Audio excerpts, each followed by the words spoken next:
Hi everyone, and welcome to our LTC Annual Recall System webinar today, where we'll be looking at how you can implement the new Ardens Recall System in EMIS. So what's changing and why, how you get to set it up in your practice, and also a live walkthrough of the templates and the searches you can see in Workflow in action. I'm Mariette, and I'm joined by my lovely colleague Amanda today. If you've attended our webinars or training sessions before, you may recognise us, but for those who don't know us, we're both training specialists here at Ardens. I also just want to confirm that today's session is specifically for our EMIS practices. We run the same System 1 version of this training separately, so if you're a System 1 practice and have somehow wandered into the wrong room, don't worry, we've got you covered. We will pop a link to the recordings on our knowledge base in the chat so you can register for any upcoming webinars there as well. For everybody else, you're definitely in the right place. So we've got about an hour with you, so let's get started.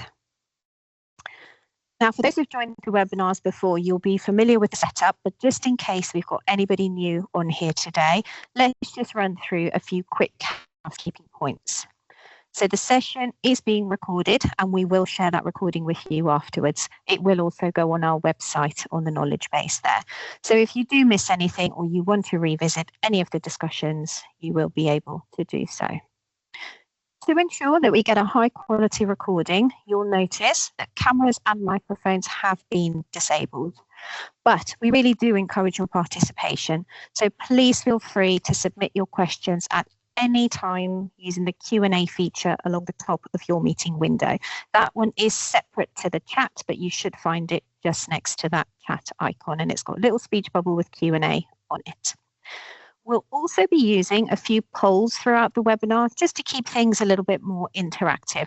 There's no pressure there, there's no right or wrong answers. It's really just a chance for us to get to know your thoughts. This webinar is expected to last up to an hour, and we will do our best to stick to that. And finally, if you do experience any audio issues during the session today, the best fix is usually just to leave the meeting and then rejoin. That seems to sort that out. Now, today's session is split into 4 main sections. So first, we'll walk you through the overall process and explain the key changes.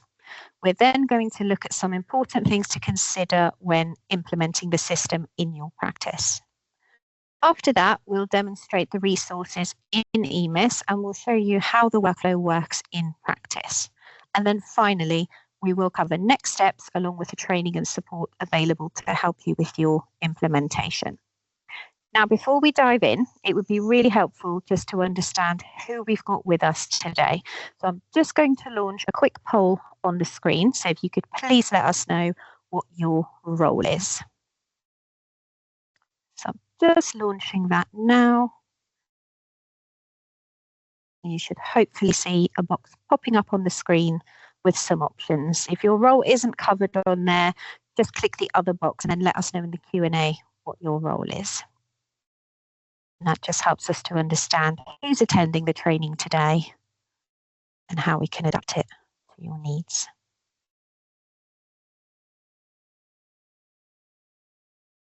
Lovely. Amanda, what's the results looking like? They're looking like a nice mixture of practice managers, administration. So nice balance there. 11% we've got a nurse there, we've got a GP on, and three others. Oh, brilliant. So nice mixed Nice audience. mix. Great stuff. Yeah. So you'll all be able to take something from this today from the different parts of the process. Now, we'd also like to see whether you're currently using the Ardens Recall System, and if so, which version you're using. And if you're using something else, we'd also like to know that. So again, I'm just popping a box up onto the screen there. If you could let us know what you're using. I appreciate some of you may have already started the new system already. So it'd be good to just see what the split is today. Oh, interesting so far. So 50-50 between System A and System B. Oh, System B is winning at the minute. Okay. Okay, so System B and System A, Mariette there.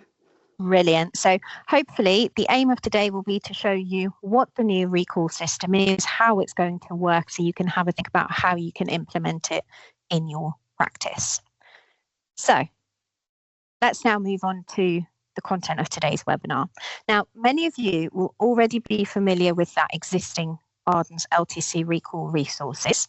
They've worked well for a number of years, but we've taken the opportunity to redesign the process so it better supports a more complete approach to your long-term condition management.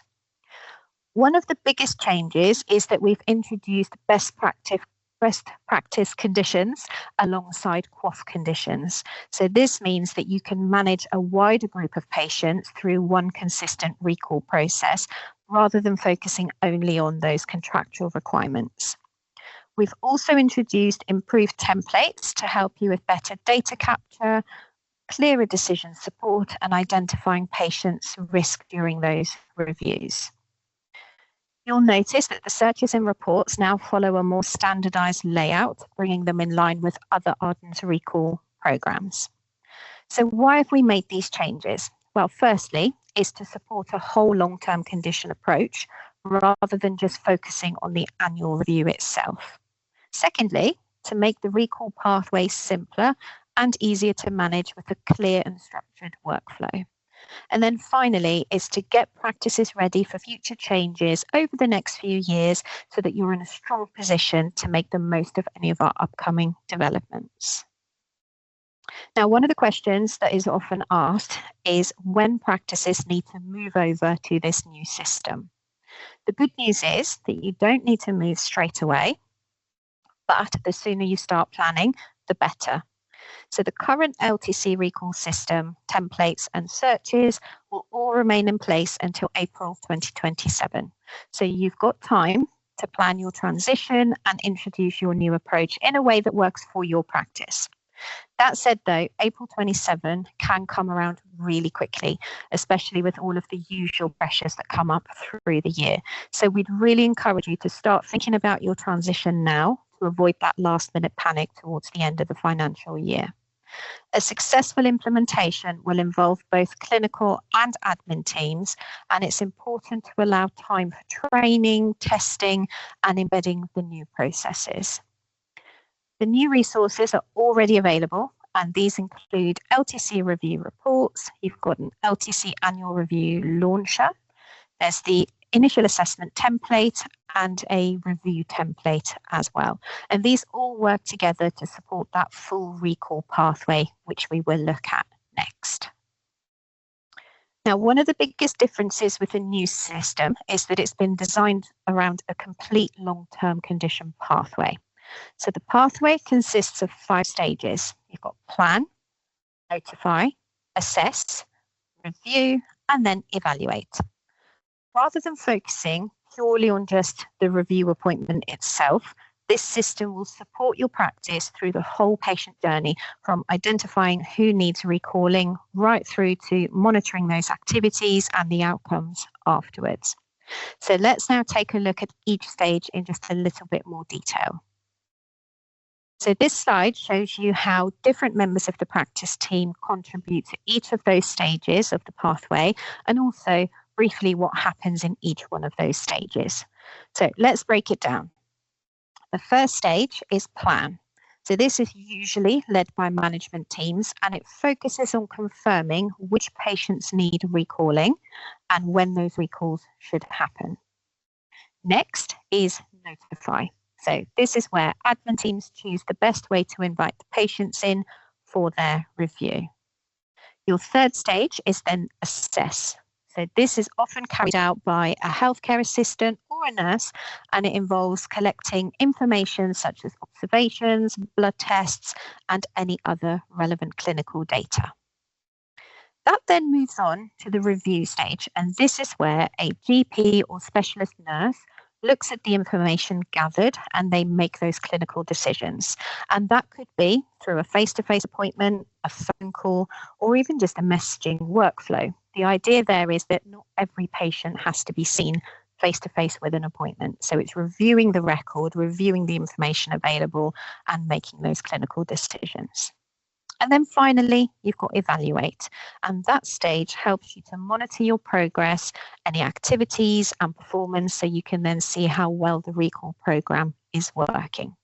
So overall, this pathway helps to make sure that the right work is done by the right people at the right time. Now let's look at the conditions in a bit more detail. So this system offers you flexibility in how you implement your recall program. As a practice, you can choose whether you want to focus on QOF conditions only, or whether you want to go that extra step further and include both your QOF and your best practice conditions. The conditions are grouped into logical categories, such as cardiovascular, renal and metabolic, respiratory, mental health, and so on. This means you can take an approach that works for both the contractual requirements and any of your local priorities. Now, if you're thinking of just starting out now, it is worth thinking about which approach is best going to fit your population and your available capacity before deciding on the date that you're going to switch over.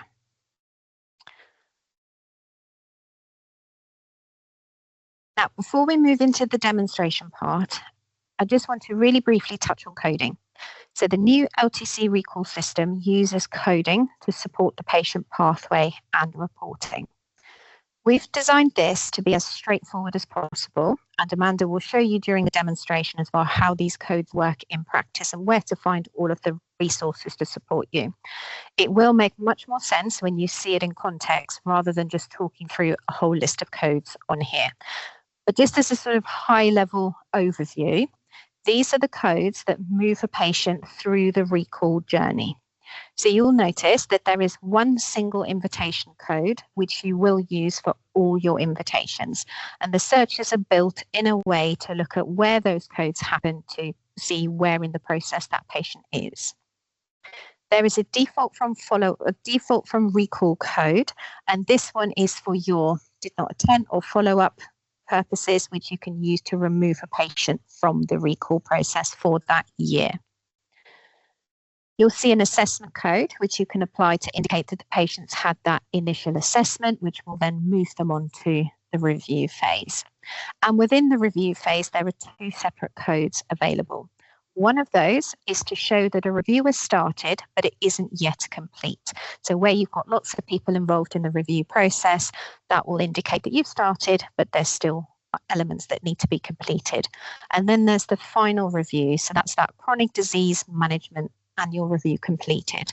That is the code that will complete the process for the year and then take the patient out of your recall system for that year. So use that one with caution. Now, the one thing just to say here is that the coding around this system is specifically for LTC recalls and to move patients between the different stages. It will not have any effect on your QOF applying any of these codes. So that is a separate process that you have to follow. But Amanda will show you how that all works, and it will make a lot more sense once you see it fully in the context of the live demonstration. So that's enough talking and slides to look at. So we've looked at what's changing, why we've introduced a new recall system, the transition timeline, and that overall pathway. So the best way now is to bring all of this together and to see it physically in practice. So I'm now going to swap into EMIS, where we'll take you through a live demonstration and show you how you can start using the system within your own workflows. So just bear with me while I log into my EMIS. There we go. So this is a test environment. There's no real patient data in here, and I'm going to focus on the first part of the reporting here before handing you over to Amanda. Now, to get to your LTC recall searches, I'm hoping all of you are quite familiar with this, but just in case you're not, you'd click on the EMIS bubble at the top there, come to reporting, and then go to population reporting module.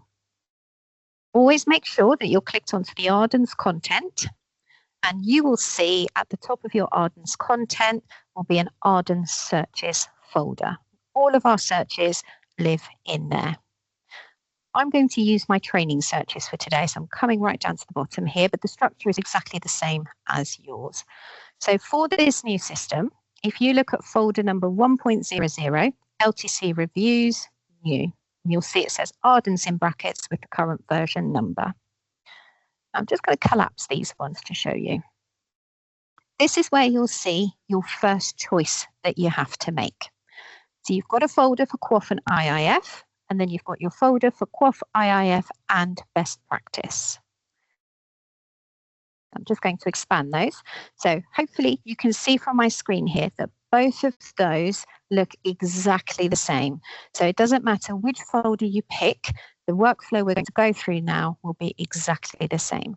So make a decision around which folder you want to use and then use that going forward. So I'm going to use just the QOF folder for today's demonstration.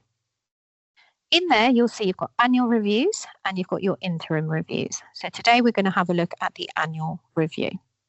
Expand that one. And within here, you can then see those 5 stages of the recall process. So you've got plan, you've got notify, assess, review, and evaluate. So let's look first of all at the plan stage.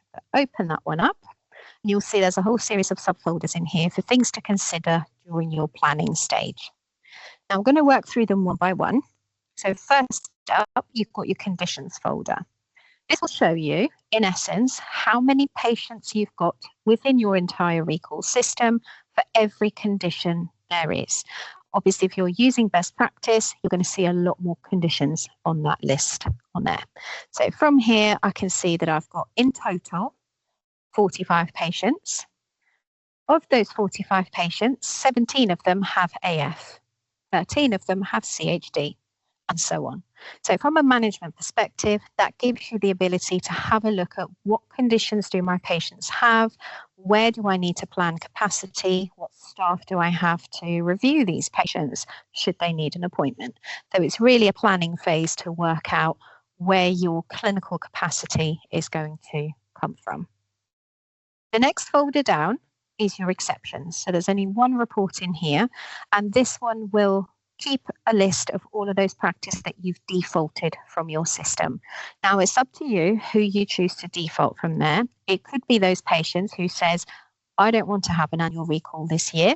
It may be the ones that you make a decision where it's in their clinical best interest not to have a recall this year. Whatever your choice is there, if you've used the default from follow-up code, they will sit in this report here so you can still access them if you need to. Now, the next 2 folders is all about your recall month.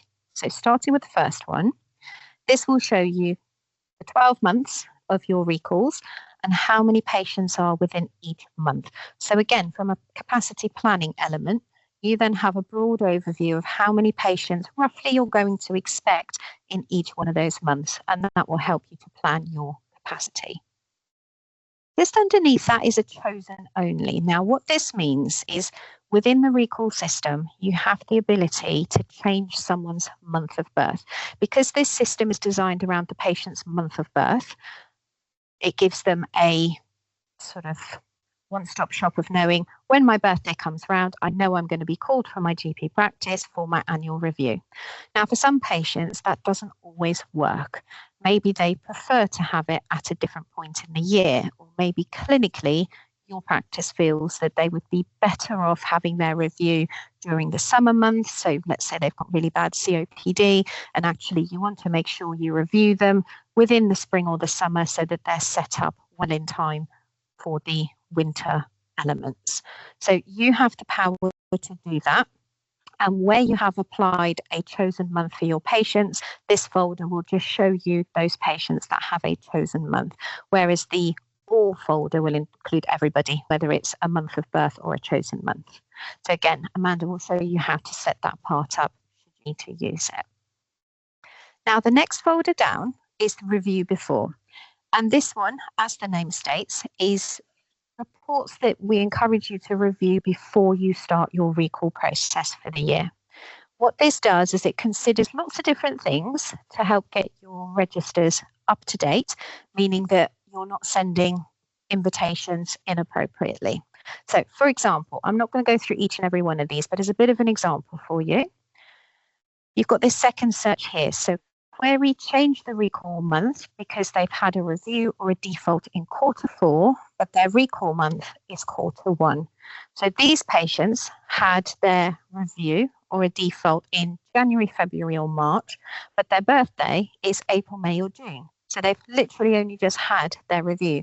So it's perhaps not appropriate for them to be recalled straight away again. So what you would consider in that one is, do you give them a chosen month and move their chosen month to somewhere in Q4 so you get into a new rhythm for them to fall in line with that annual review process. And it'd be exactly the same for the report above that one, only it's the other way around. So these are reviews for Q1 and these patients' birthdays are in Q4. So these patients have responded late and they've missed their birth month, but they've come in Q1.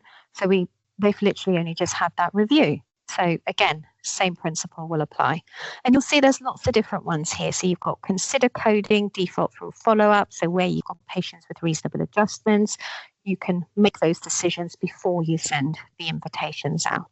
So do have a look through this list and review these searches before you physically start implementing the system and sending out any invitations. Now there's a setup folder as well, and broadly speaking, you only need to do the setup folder once when you're switching over to your recall system. So what I'm going to do is I'm going to stop there and I'm going to hand you over to Amanda, who'll continue talking about the setup process here, and then she'll take you through the rest of the phases on there. So over to you, Amanda. Thank you, Mariette. I will just give me a moment to share my screen. Hopefully you can all see that there. Perfect. So the setup searches, just thinking back to the first couple of slides that Mariette went through about your implementation of this new recall system. If you're currently using one of our recall systems, I think a lot of you were saying System A and System B, and you are thinking about implementing this system ahead of April 2027, then the setup searches is something that you'll be wanting to look at. So I'm going to go through these from the top moving down and point out the really important ones to you.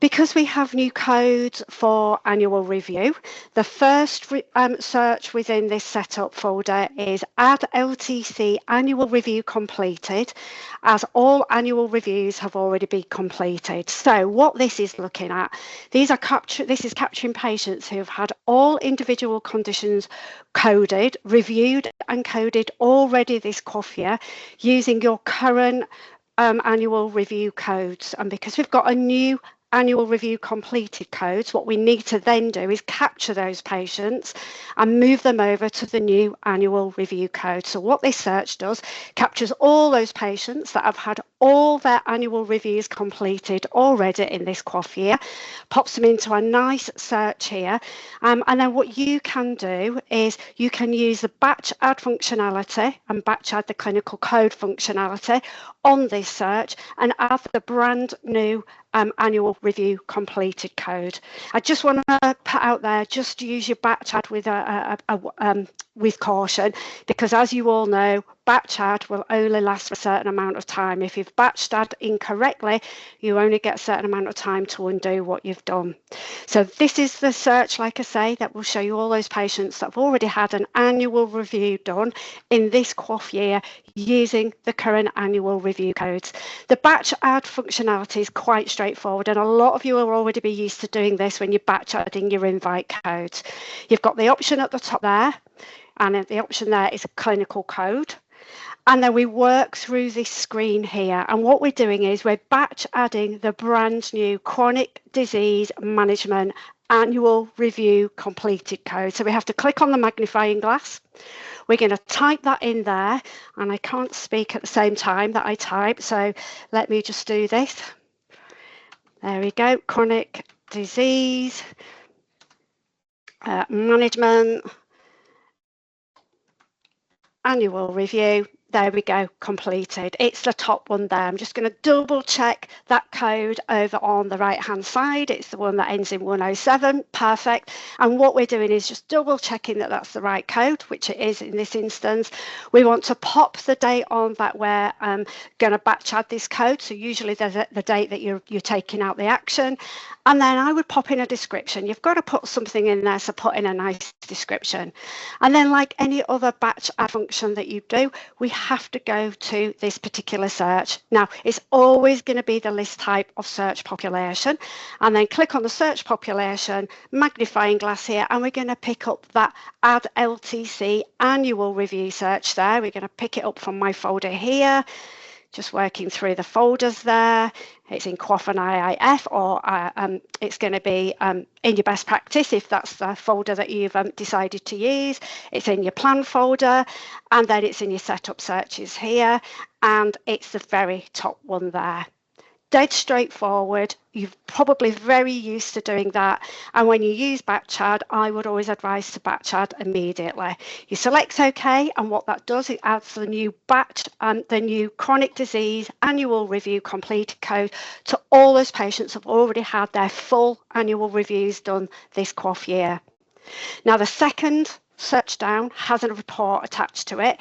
And what this one does, this is looking at those patients that have had some annual reviews completed. So the patients that have more than one long-term condition, perhaps they've been in, perhaps they've only had one of those long-term conditions reviewed in this QOF year, and there are other long-term conditions that need reviewing. So they've only had certain amount of their long-term conditions reviewed in this QOF year.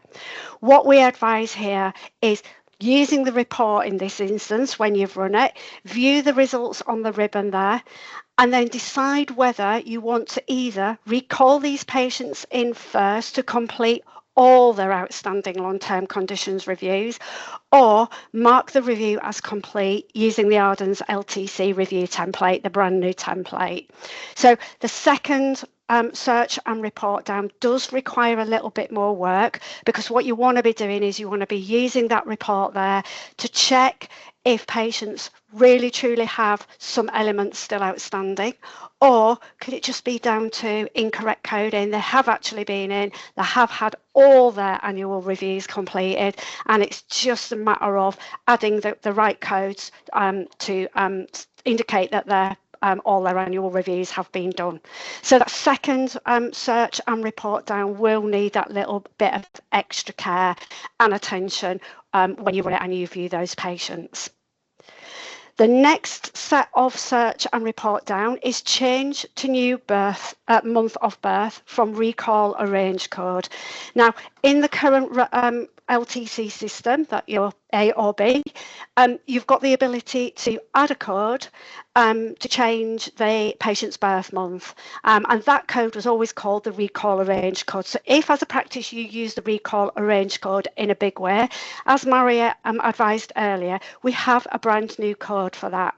So what this search and report does, it captures those patients whereby you have used that recall arrange code. And actually, this is a good time to do that little bit of housekeeping.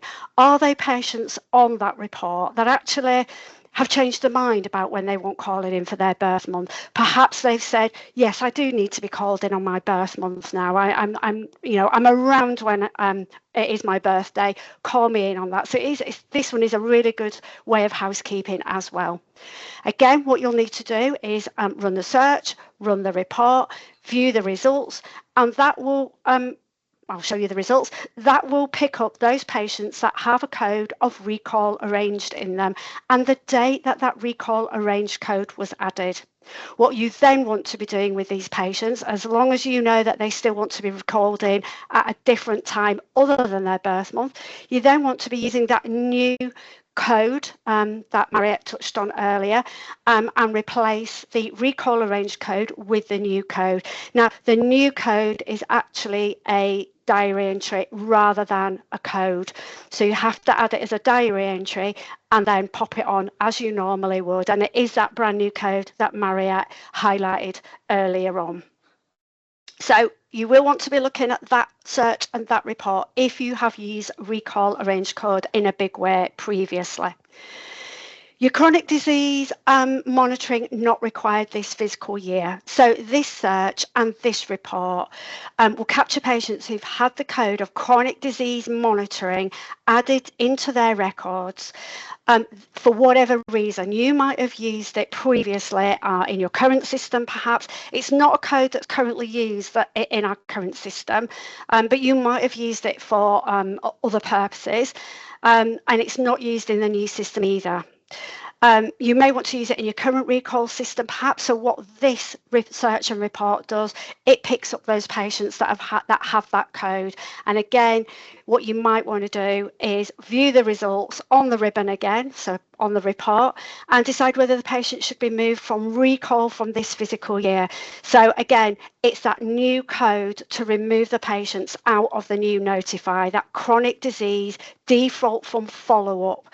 So if there are patients where you've used previously this not required code, and you want the patients to be default from follow-up in the new system, then you will want to view that report, add on the new chronic disease default follow-up code so that they're no longer appearing in your default invite searches for this new QOF year. So definitely look at that one as well. The last one on this setup searches is your LTC codes used in last 12 months or previous chosen months. So what this search and report does, so there is a report attached to it as well, these patients already have a relevant LTC recorded, which may have been added outside of the Ardens system. So what this report does, it captures patients that have a code already on their record for chronic disease initial assessment, for chronic disease management annual review completed. It could be that you've used this for something else. And it also includes the chronic disease default from follow-up code. So if you've used any of those codes for anything outside the current Ardens system, then this report will show you who these patients are. The patients will continue to move through the new recall system as expected, but it's worth just viewing the results of that report there.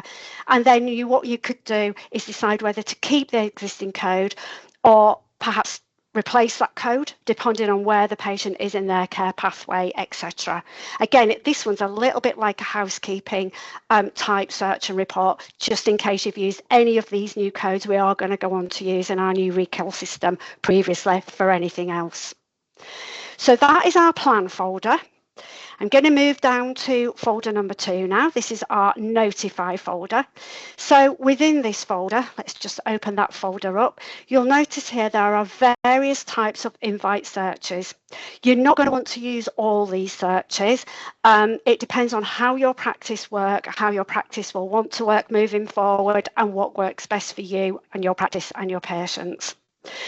I'm just going to go to the bottom to do cover off the easiest ones first, if you like. So like the current recall system, we've separated out the patients for visit purposes. So these are your care home patients and your housebound patients.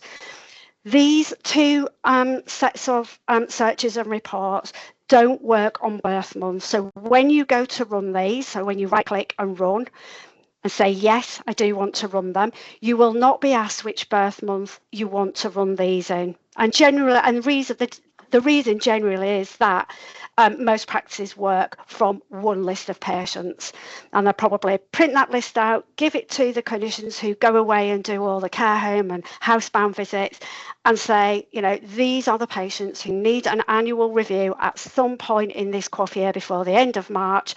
Go and do your home visits as you normally would, tick them off as you do their annual review, etc. from the list. So those two are dead straightforward. They're separated away as they are in the current system.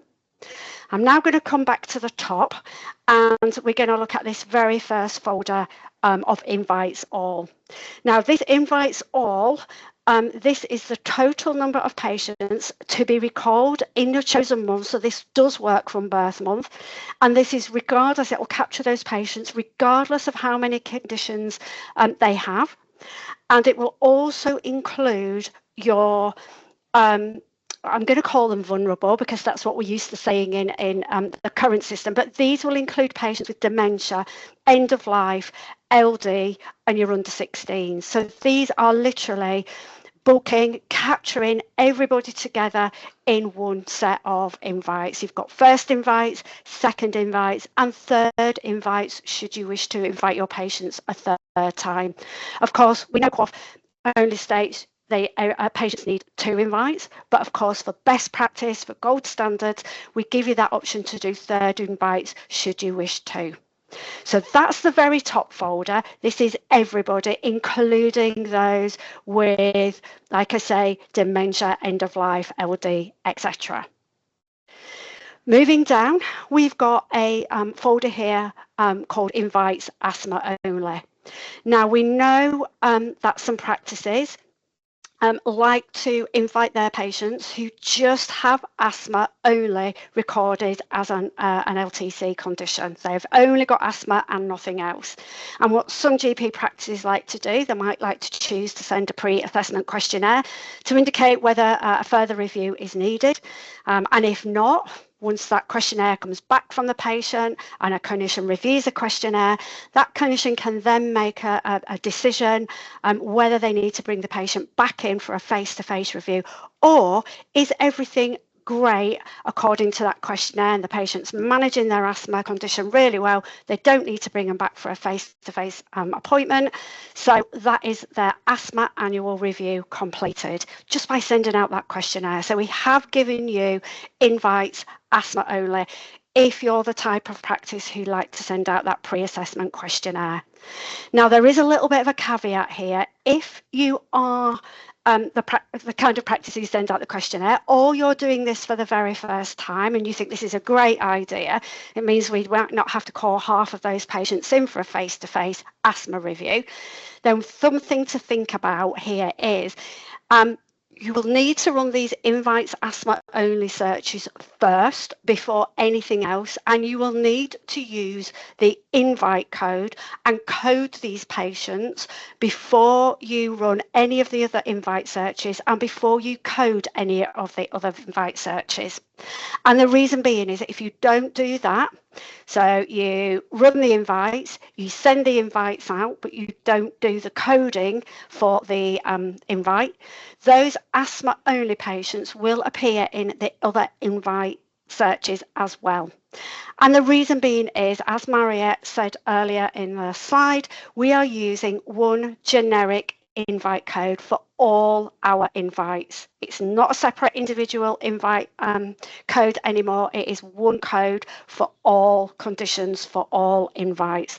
So you'll need to be, for asthma only, invite them, code that you've invited, and that way when you run one of the other notify folders, these asthma only patients will not appear in those invite searches. You want to get them out, you want to deal with them first, get them, invite them, code them, they'll come out of the other searches.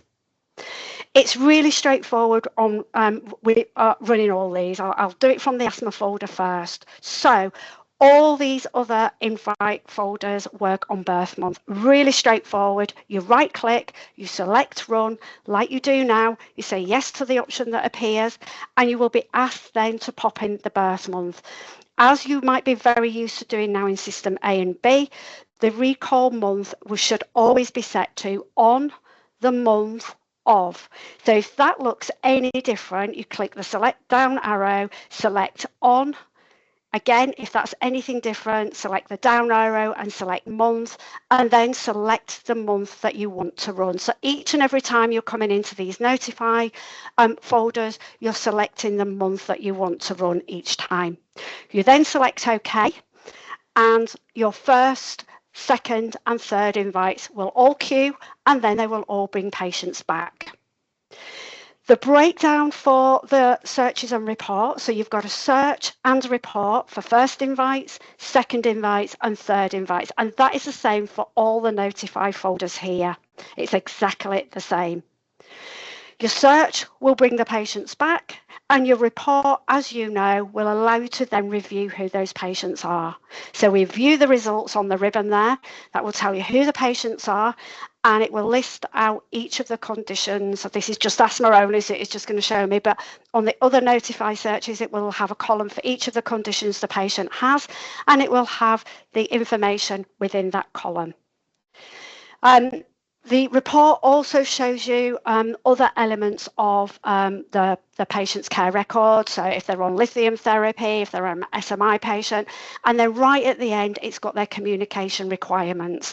From here, what you can then do is export that report to CSV file format, and then use that saved CSV file. You'll end up saving it to a shared drive, and then you can filter that report as you need it to either text your patients, perhaps send a letter, or perhaps pick up the phone and ring those that don't have an email address, don't have a mobile number. It might just be a handful, so you might find it quicker just to pick up the phone and give them a ring. So any way that you normally would invite your patients, that report will allow you to filter, break it down, and invite them as you normally would. I'm just going to cancel out of that. Let's just close that down. So as I was saying earlier, and as Mariette showed on the slide, this is the invite code here that moves your patients through the invite searches. So once a patient's been invited for the first invite, hopefully you're going to use the 887 code here, and what you may want to do, it's not a QOF code, so what you may want to do, you may want to attach this 887 code here, this non-QOF code. You might want to attach that to your text messaging system, and then you might want to use the batch add functionality of clinical code to batch add a very generic QOF invite code. So in the current system, we're quite used to having a QOF invite code. This 887 code is a code that is needed to move the patients through our new recall system. We know that you might want to use the QOF invite code. So what we are advising is add 887 to your texting system, attach that to your text message, and then use your batch add clinical code functionality again. But this time what we're going to do is we're going to batch add the QOF. It's a very generic QOF invite code, and it's QOF, let me get this right, quality indicator related care invitation. It's the top one there. It is a QOF code, and that will, after 2 invite codes, that will work as the QOF codes do now. So if you want to do that, that's the way you can do it. Okay, we have run our first invites. We have exported our report up to the CSV file format, and we have done a whole batch add text messaging out to all those patients for that very first invite. What we then want to do is when a patient doesn't come in, let's say the patient doesn't come in for their annual review, form that first invite, the patient will then move down onto the second invites. Now the second invites, when you go to run them again, you won't be asked to pop in a birth month, but what these second invites do, these look at patients who have had a first invite 2 weeks to 3 months ago. So when you run your second invites, what you may find is that you've got patients not only from that last birth month that you've just run, but from the previous 2 months before as well. So it's scooping those patients up from the last 2 months, which I personally think is a really, really good thing. You're capturing patients that still haven't been in for a review that have already had a first invite. And what you do with the second invites, you repeat exactly the same process again. There's your report, you view your report, you export it, and you code with that 887 code, and then you batch add, if you choose to, the QOF generic invite code, batch add that to all those patients. The third invite, exactly the same. It works exactly the same. Now, as I said earlier, for QOF, it does say that you only need to do 2 invites. However, best practice would be to send a third invite. So you've got the option to do third invites should you wish. And again, what this third invite looks for is anybody that's had 2 invites 2 weeks to 3 months ago. And you repeat exactly the same process again. So that's your asthma only. I'm going to go on to explain the other folders, the other notify searches. So the other option you've got here is your consider method. Now your consider method is your patients who are under 16. It's your end of life patients. It's your dementia and your LD and patients who've got an RA condition as well. And the reason we separate these patients out is so that you consider how you want to invite these in. These are patients that you might not want to send a text message to. You consider inviting them in a slightly different way. And you've got a whole set of searches and reports there for each of those types of patients. This folder, when you right click and go to run, just to show you how that works, that also works by birth month. So again, you get the option to do it by birth month, and then instead of first, second and third, you've got a nice report for each of these groups of patients so that you can consider how you want to invite them in. If you have used the default from recall code, for example, as Mariette was saying earlier, for example, perhaps your end of life patients, clinically it might not be appropriate to invite them in or do a home visit. You just don't want to go and do their annual review. They're on an end of life register. It's not clinically correct or appropriate. You might have added that default from recall code to them, and that means the patients will not appear in these searches for recall at all. They won't be as part of your invite searches. You've taken them out of the recalls for this particular year, and you might want to look at that, revisit that default from recall code next year as well. Okay, the next folders are then entirely up to you to decide which will work best for your practice. You've got your invites by LTC group. So these are for those practices who wish to invite by condition group, and this folder contains separate searches for patients requiring an invite for your CVRMs, so your cardiovascular, renal and metabolic. You've got first invites there, first invites for your mental health type patients, first invites for respiratory, and so on and so forth. So this is grouping by conditions. If anybody on the call here is using System C, in our current recall system, this is very similar to that. You've got your first invites, you've got your second invites, and you've got your third invites as well. And they work exactly the same.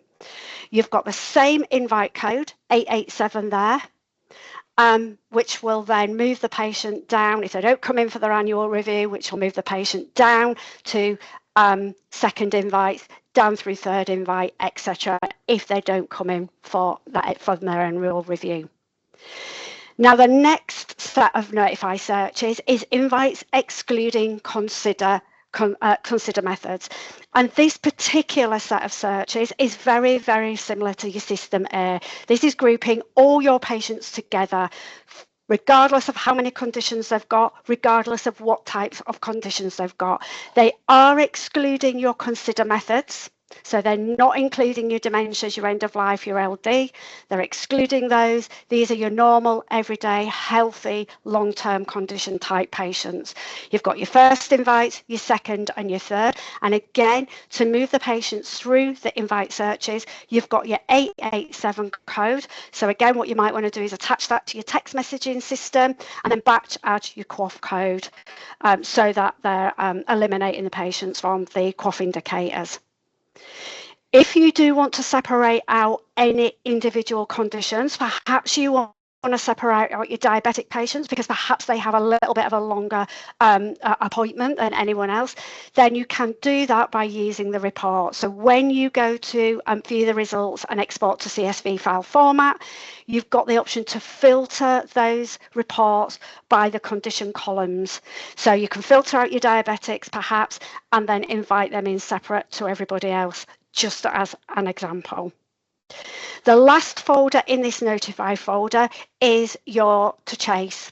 Now your to chase folder is it includes second invites, third invites and to chase, and what this does is these are patients who have received multiple reminders more than 3 months ago, And these are almost like safety netting, and this allows you to follow up patients wherever possible to ensure they receive the care that they need. So patients that have had 2 invites already, still not had a review, had a 3rd invite, still not had a review, and you want to chase and keep chasing should you need to. So they are almost like safety netting if you keep wanting to invite in.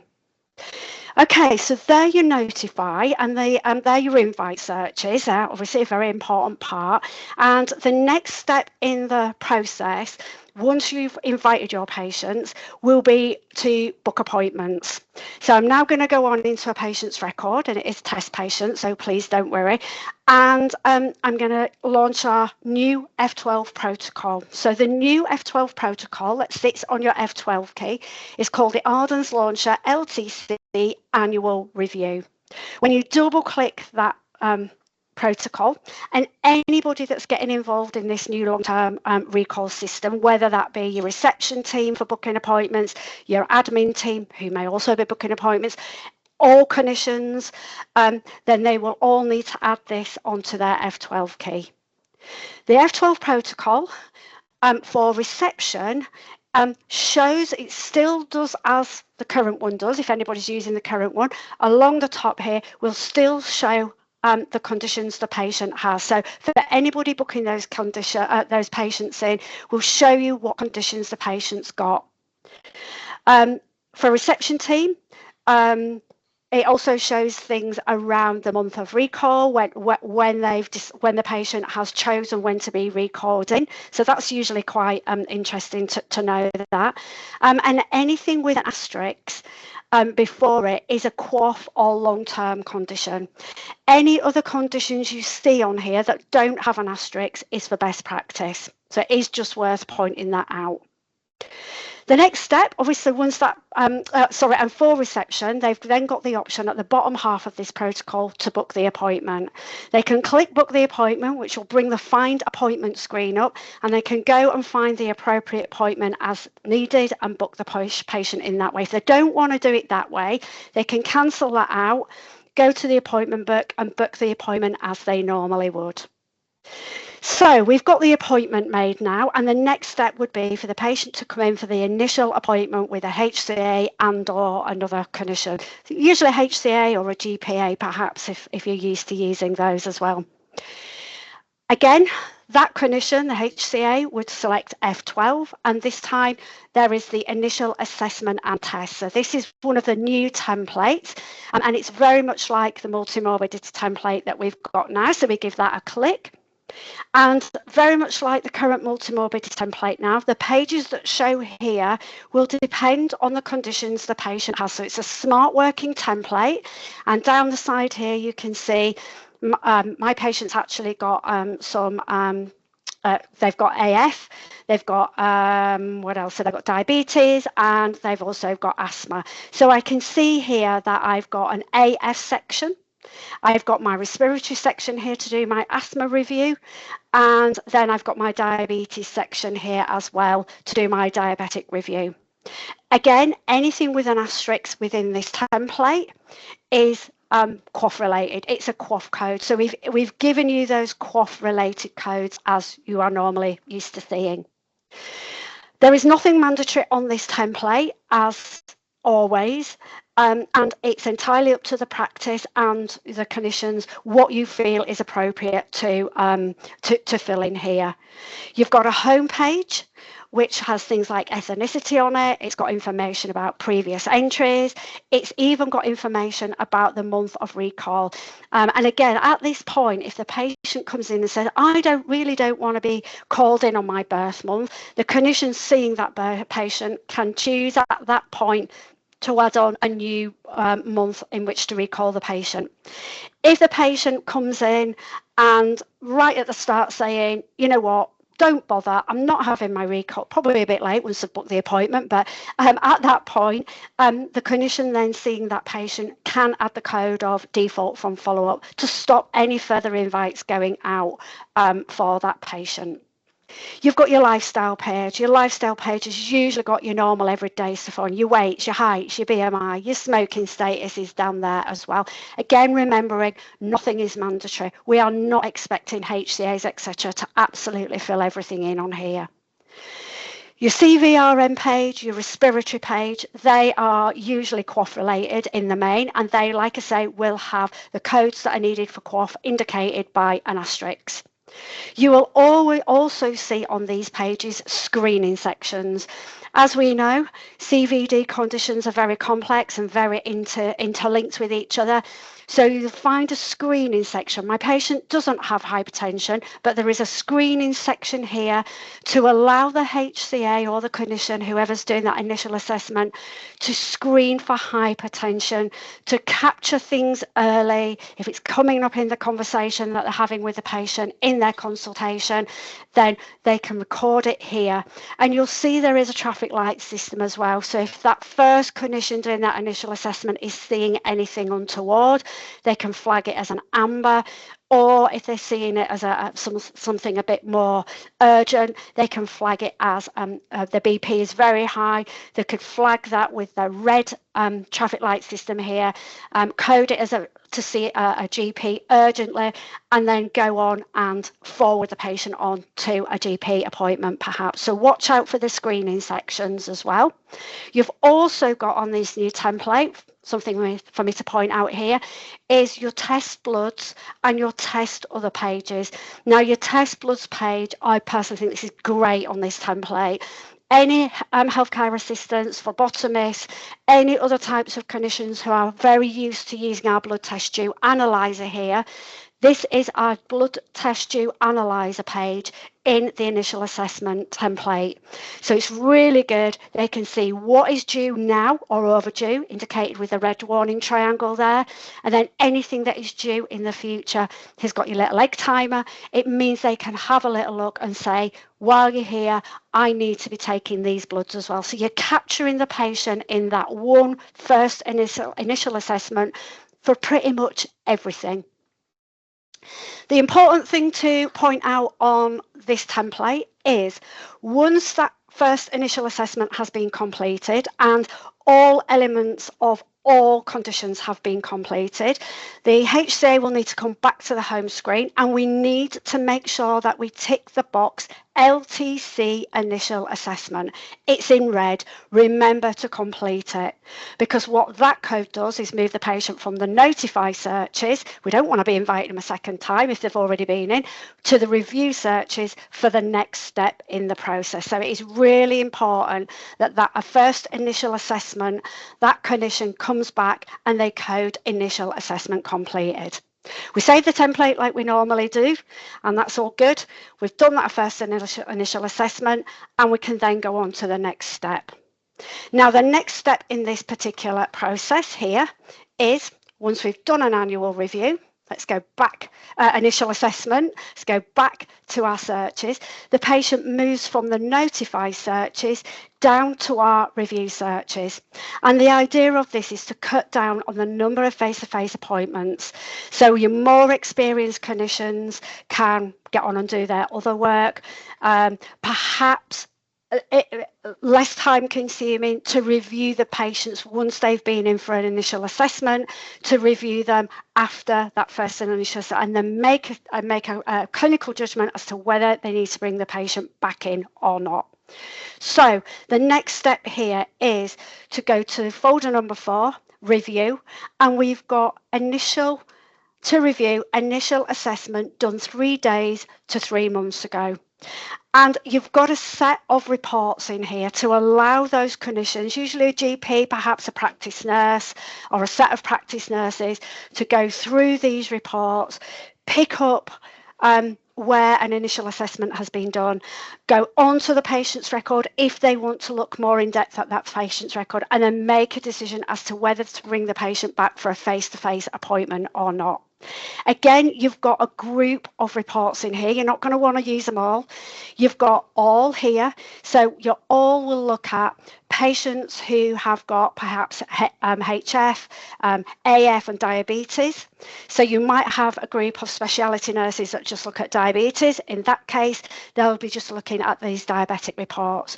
The report shows you who the patient is, so view the results of the report, when the initial assessment was carried out, and what they can do, they can copy and paste that EMIS number, go into the patient's record and have a really deep dive at what went on in that initial assessment. The bloods have hopefully come back. HCA took lots of bloods. Everything is looking really good. We're more than happy with things that that happened in that initial assessment. And what that clinician can then do on the patient's record is, if we know we don't want to bring that patient back, we go into the F12 Ardens launcher again. And this time the second clinician is using the review template. Again, it's very much like the initial assessment template. It's smart working. It will only bring up sections and pages relevant to the conditions the patient's got. And if that clinician viewing that patient's record is really happy, nothing is being flagged up, we're all okay, they may want to think about sending a quick text message to the patient, perhaps picking up the phone, explaining everything's good. They'll come into the home screen on the review template and mark the review off as annual review completed. Now, it's just something to point out here. They will only mark that off if all elements of all the patient's conditions are good and they're not seeing any flags. They will mark that, the patient will come out of the review reports, and the patient won't then need to be seen for another whole year. So that is that tick box there. Now, there might be issues when the second clinician is reviewing this patient's record. They may not be happy to mark the patient as an annual review completed. They may be wanting to bring the patient back. They could pick up the phone, make an appointment, task reception, make an appointment, get the patient to come in that way. The patient then does come back. The clinician finishes off their annual review. Maybe you need to repeat bloods, maybe you need to do some more BP work, etc., just medications, etc. At that point, in that second consultation, if everything is good, at that point, then they can mark LTC annual review completed. Now, if there are elements of the review that clinicians can't do and they need to send the patient on to another clinician for, let's say I am just an asthma nurse, I can't do any other conditions, then I would want to use the LTC annual review follow-up arranged. I might want to put some free text in there. I might put in there, diabetes review needs to be completed. And I would then save the template. What that then does, it moves the patients from the review reports down to these, what I call safety net searches here, to complete. So elements of the review have been done, but not all have been completed. And again, I've got a set of reports in here. Again, I won't want to use all of them. I'll choose which set of these reports I want to use. Again, I can use these to review the patient's medical records, to see what's been done, to see what's left outstanding, to get the patient back in if I need to finish off that annual review. And then once everything is finished and I'm happy that all conditions have been reviewed, I can then mark it as annual review completed. It is one code that will complete the annual review for all LTC conditions. So use with caution. That's the only thing I can say about that. Okay, once a patient has been invited, had their initial assessment, perhaps been reviewed, and everything has been completed, the patient will move from the review searches into the evaluate. The evaluate folder has searches and reports in here that will just monitor your activity. These are looking at all annual reviews completed last month, all initial assessments completed last month, all patients that were invited last month but still not had an initial assessment or an annual review completed. So these are just to keep you on track, keep you monitored, etc. Okay, just going quickly back before we finish off here, because I do appreciate we have gone over by 5 minutes and I do apologise. The F12 key, that Ardens LTC annual review.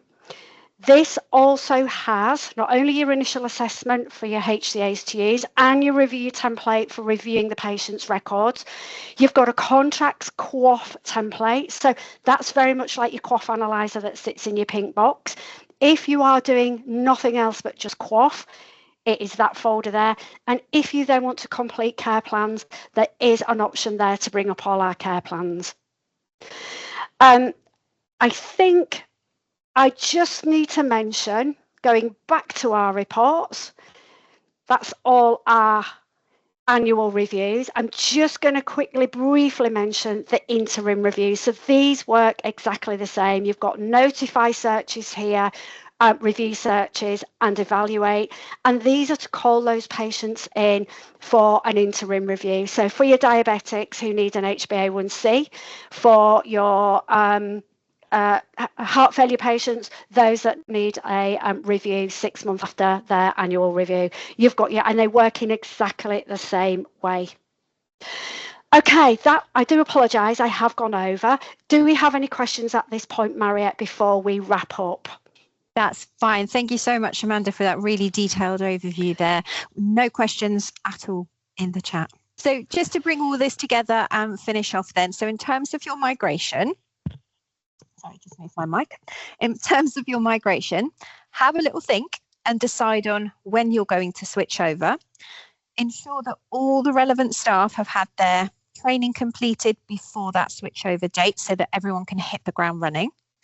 Advise your clinicians to use the new templates from that switchover date, and also advise the admin staff to use the notify reports from your switchover date there. And it would always be good to assign a lead admin or somebody to action any of those setup reports that are available. So hopefully all of this makes sense. If you can give us a thumbs up or a little reaction just to give us an idea that hopefully we've covered all of that and it all makes sense, that would be great. Now, just before we finish, just want to quickly run through the support options that's available to you, just so you won't feel like you're on your own with all of this after today's webinar, because we appreciate that it is a change and it can feel a bit overwhelming. So if your practice would benefit from some additional training, you can get in touch with our training team using the email address on the screen. We will share these slides as well with you, so don't worry about taking it down straight away. This is great for individual practice sessions. So today's session is very much classed as a part 1. So we can either repeat the part 1 with your decision makers in your practice so that you can really get to grips with it using your own data, or if after today you feel like you've learnt enough and you want to make the switch and you're ready to get going and get your teams trained up to hit the ground running, you can then just book in a part 2 where we will sit with your clinicians, your admins, and go through these things step by step to make sure everybody knows what they're doing. For any issues or problems, the support team are always on hand to help as well, and we've linked up the support articles on our knowledge base on these slides as well, so you can find them easy next time. I'd also recommend just having a look at the webinars page where you can sign up for any other types of training as well. And finally, don't forget that we do have Ardens Academy. This is our self-learning platform and it is available to all staff in your practice and it's completely free of charge. Everyone just creates their own individual account so they can track their progress through the different courses. There's so many different options available on there, and it's not just for your clinicians, it's for admin staff and absolutely everyone. And they even have CPD points attached to some of the courses. So lots and lots of ways for you to get extra help, and we're here to support you every step of the way. And that brings us to the end of today's session. So thank you all so much for joining us today. We appreciate we have gone a little bit over, so thank you all for staying with us. If you've got any questions there that we haven't had a chance to get round to, I can't see any in the Q&A at the moment, but please do get in touch with us if you've got any questions around this process. Before you head off, we'd really appreciate it if you could just take a couple of minutes to complete the feedback form using the QR code on the screen, or do it when we share the slides with you later. Your feedback just helps us to understand what's useful and what we can do to improve any future webinars. Thanks again for joining us and enjoy the rest of your day.